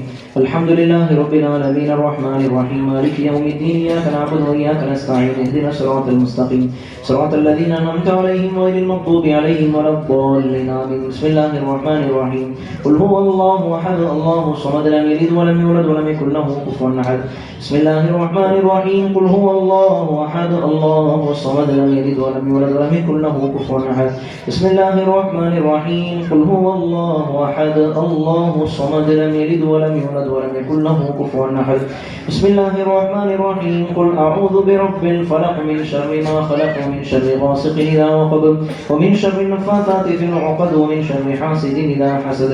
بسم الله الرحمن الرحيم. قل أعوذ برب الناس ملك الناس إله الناس من شر الوسواس الخناس الذي يوسوس في صدور الناس من الجنة والناس. آمين. الحمد لله رب العالمين حمدا يوافي نعما ويكافي مزيدا واعف عنا يا كريم يا رحيم يا الله. اللهم صل على سيدنا محمد وعلى آل سيدنا محمد وبارك وسلم عليه صلاة تنجينا بها من جميع الأهوال والآفات وتقضي لنا بها جميع الحاجات وتطهرنا بها من جميع السيئات وترفعنا بها عندك أعلى الدرجات وتبلغنا بها أقصى الغايات من جميع الخيرات في الحياة وبعد الممات إنك على كل شيء قدير. اللهم أنت السلام ومنك السلام تباركت يا ذا الجلال والإكرام. اللهم اغفر لنا ذنوبنا وخطايانا كلها يا رب العالمين. اللهم أوصل ثواب ما قرأناه من كلامك العزيز هذه هدية واصلة ورحمة نازلة وبركة شاملة منك إلى روح سيدنا محمد صلى الله عليه وسلم خاصة ثم إلى أرواح أصحابه البدريين والمحديين وسائر أصحاب رسول الله صلى الله عليه وسلم ثم إلى أرواح أهل بيت النبي صلى الله عليه وسلم ثم إلى أزواج النبي صلى الله عليه وسلم ثم إلى أرواح جميع الأنبياء والأولياء والعلماء والشهداء والفقهاء والصديقين والصالحين خصوصا إلى روح من نبيناه خاصة جمال محمد خطيب صاحب قدس الله سره العزيز. اللهم اجعل قبورنا وقبورهم روضة من رياض الجنان ولا تجعل قبورنا وقبورهم حفرة من حفر النيران. ثم إلى أرواح جميع المؤمنين والمؤمنات والمسلمين والمسلمات اللهم اغفر لهم وارحمهم اللهم اغفر لهم وارحمهم اللهم اغفر لهم وارحمهم. கிருபையுள்ள ரஹ்மானே யா அல்லாஹ் நாங்கள் செய்த பாவங்களை தவறுகளை குற்றங்களை மன்னிப்பாயாக. யா அல்லாஹ் நாங்கள் எல்லாம் உன்னுடைய அடியார்களாக இருக்கிறோம். கண்மணி நாயகம் ஸல்லல்லாஹு அலைஹி வஸல்லத்தினுடைய உம்மத்தாக இருக்கிறோம். உனது இறை நேசர்களை நேசிக்கக்கூடியவர்களாக இருக்கிறோம் ரப்பே. எனவே எங்களுடைய எல்லா பாவங்களையும் மன்னிப்பாயாக. யா அல்லாஹ் எங்களுடைய பெற்றோர்கள் உடன்பிறப்புகள் சொந்த பந்தங்கள் உற்றார் உறவினர்கள் ஆசிரிய பெருந்தகைகள் உலகத்தில் உண்டான முஸ்லிமான முஃமினான ஆண்கள் பெண்கள் அனைவர்களுடைய பாவங்களையும் மன்னிப்பாயாக. யா அல்லாஹ் எங்களை விட்டும் பிரிந்து விட்ட எங்களுடைய மூதாதையர்களின் பாவங்களை மன்னிப்பாயாக. கிருபையுள்ள ரஹ்மானே மருத்துவமனை சோதனைகள் அதன் கஷ்டங்கள் அதன் செலவினங்கள் இருந்து எங்களை பாதுகாப்பாயாக. நோயற்ற வாழ்வையும் குறைவற்ற செல்வத்தையும் தருவாயாக. யா அல்லாஹ் உலகத்தில் இருக்கிற முஸ்லிம்களை எல்லாம் எல்லா நோய் நொடிகளில் இருந்தும் கஷ்ட நஷ்டங்களில் இருந்தும் நீ பாதுகாப்பாயாக. கிருபையுள்ள ரஹ்மானே இந்த நிகழ்வு ஜமால் முகமது ஹத்தீப் சாஹிப் வலியுல்லா அவர்களுடைய உருஸ் தின நிகழ்வு கியாமத் வரைக்கும் நடப்பதற்கு நீ அருள் புரிவாயாக. கிருபையுள்ள ரஹ்மானே இந்த நிகழ்வுக்கு யாரெல்லாம் பொருளாலும் உடலாலும் உதவினார்களோ அவர்களுக்கு நீ அருள் புரிவாயாக. கிருபையுள்ள ரஹ்மானே யா அல்லாஹ் கூத்தாநல்லூரில் எங்கள் ஊர் மண்ணுக்கு நீ பறக்கச் செய்வாயாக. யா அல்லாஹ் இந்த ஊரினுடைய நிலத்தடி நீரினை நீ பறக்கச் செய்வாயாக. யா அல்லாஹ் இந்த ஊரினுடைய வெளிநாட்டு மக்களுக்கு நீ பறக்கச் செய்வாயாக. யா அல்லாஹ் எங்கள் ஊரிலே ஒற்றுமையை தருவாயாக, மகிழ்ச்சியை தருவாயாக. யா அல்லாஹ் எப்போதெல்லாம் வறட்சியாக இருக்கிறதோ அப்போது மழையை இறக்கி தருவாயாக. யா அல்லாஹ் கடுமையான கொடூரமான வெயிலினுடைய தாக்கத்திலிருந்து எங்களை நீ பாதுகாத்திடுவாயாக. யா அல்லாஹ் கடைசி வரைக்கும் இறை நேசர்களை நேசிக்கக்கூடிய ஊராக ஆக்குவாயாக. அஹ்லு சுன்னத் வல் ஜமாத்தினுடைய கொள்கையில் உறுதிமிக்கவர்களாக எங்களுடைய ஊர் மக்களை ஆக்குவாயாக. கிருபையுள்ள ரஹ்மானே யா அல்லாஹ் எங்களுடைய வியாபாரத்திலே, தொழில்துறையிலே, உத்தியோகத்திலே பறக்கச் செய்வாயாக. யா அல்லாஹ் எங்களுடைய ரிஸ்கிலே பறக்கச் செய்வாயாக. எங்களுடைய ஆயுளிலே பறக்கச் செய்வாயாக. யா அல்லாஹ் எங்களுடைய பொருளாதாரத்திலே பறக்கச் செய்வாயாக. நஷ்டமில்லாத வியாபாரத்தை தருவாயாக, நஷ்டமில்லாத உத்தியோகத்தை தருவாயாக. கிருபையுள்ள ரஹ்மானே எங்களுடைய ஹலாலான ஹாஜாத்துகளை நிறைவேற்றுவாயாக. அனைவருக்கும் ஹஜ் உம்ராவினுடைய நசீபை தருவாயாக. யா அல்லாஹ் எங்களுடைய இறுதி வார்த்தையை உனக்கு பிடித்தமான வார்த்தையாக ஆக்குவாயாக. யா அல்லாஹ் நாங்கள் மரணிக்கின்ற தருவாயிலே சக்கராத்தினுடைய வேதனையிலே சாக்குவாயாக. யா அல்லாஹ் நாங்கள் மரணிக்கின்ற பொழுது எங்களுடைய கடைசி வார்த்தையை லா இலாஹ இல்லல்லாஹ் முஹம்மது ரசூலுல்லாஹ் என்கிற திருக்கலிமாவாக ஆக்குவாயாக. யா அல்லாஹ் எங்களுடைய பிள்ளைகளின் எதிர்காலத்தை சிறப்பாக்குவாயாக. யா அல்லாஹ் எங்களுடைய பிள்ளைகளை எங்களுக்கு கண் குளிர்ச்சியாக ஆக்குவாயாக. முத்தகீன்களுக்கெல்லாம் முன்னோடியாக நீ ஆக்குவாயாக. யா அல்லாஹ் எல்லா விதமான பலா முசீபத்துகளில் இருந்தும் எங்களை பாதுகாப்பாயாக. ஜின் ஷைத்தானுடைய கெடுதியிலிருந்து பாதுகாப்பாயாக. யா அல்லாஹ் பொறாமைக்காரர்களுடைய பொறாமையிலிருந்து பாதுகாப்பாயாக. சூழ்ச்சிக்காரர்களுடைய சூழ்ச்சியிலிருந்து பாதுகாப்பாயாக. அடக்கி ஆளக்கூடிய ஆட்சியாளர்களை விட்டும் எங்களை பாதுகாத்திடுவாயாக. யா அல்லாஹ் உலகெங்கிலும் ஆளுகிற முஸ்லிம்களை பாதுகாப்பாயாக. யா அல்லாஹ் முஸ்லிம்களை நீ பாதுகாத்திடுவாயாக. முஸ்லிம்களுக்கு யாரெல்லாம் எதிரிகளாக இருக்கிறார்களோ அவர்களை நீ ஒன்றும் இல்லாமல் ஆக்குவாயாக. கிருபையுல் ரஹ்மானே யா அல்லாஹ் எங்களுடைய ரகசியமான துஆக்கள், பகிரங்கமான துஆக்கள், அத்துணை துஆக்களையும் கபூல் செய்வாயாக. ரப்பனா தகப்பல் மின்னா துஆஅனா இன்னக அன்தஸ் ஸமீஉல் அலீம் வ துப் அலைனா யா ரப்பனா இன்னக அன்தத் தவ்வாபுர் ரஹீம். ரப்பனா ஆத்தினா ஃபித் துன்யா ஹஸனா وفي الآخرة حسنة وقنا عذاب النار. صلى الله تعالى وسلم على خير خلقه سيدنا محمد وآله وصحبه أجمعين والحمد لله رب العالمين. صلى الله على محمد صلى الله عليه وسلم. صلى الله على محمد صلى الله عليه وسلم. صلى الله على محمد يا ربي صل عليه وسلم. اللهم صل وسلم وبارك عليه. السلام عليكم ورحمة الله وبركاته. பெண்கள் யாரும் கலைய வேண்டாம். இன்ஷா அல்லாஹ் ஆண்கள் எல்லாரும் தொழுவைக்கு போகிறதுனால கொஞ்சம் அமர்ந்து இடம் கொடுத்தீங்கன்னா வசதியாக இருக்கும். இன்ஷா அல்லாஹ் 9:30க்கு மௌலிது மஜ்லிஸ் நடைபெறும். அதைத் தொடர்ந்து சௌதுலியா தரிகாவுடைய திக்ரு மஜ்லிஸ் நடைபெறும். அனைவரும் கலந்து கொண்டு சிறப்பிக்குமாறு அன்புடன் கேட்டுக்கொள்கிறோம். அஸ்ஸலாமு அலைக்கும். பெண்கள் கொஞ்சம் அப்படியே அமைதியா இருக்கும், அமர்ந்துட்டீங்கன்னா நல்லா இருக்கும். ஆண்கள் எல்லாம் தொழுவ போறதுனால பெண்கள் கொஞ்சம் இடம் கொடுத்தீங்கன்னா கொஞ்சம் வசதியா இருக்குமா.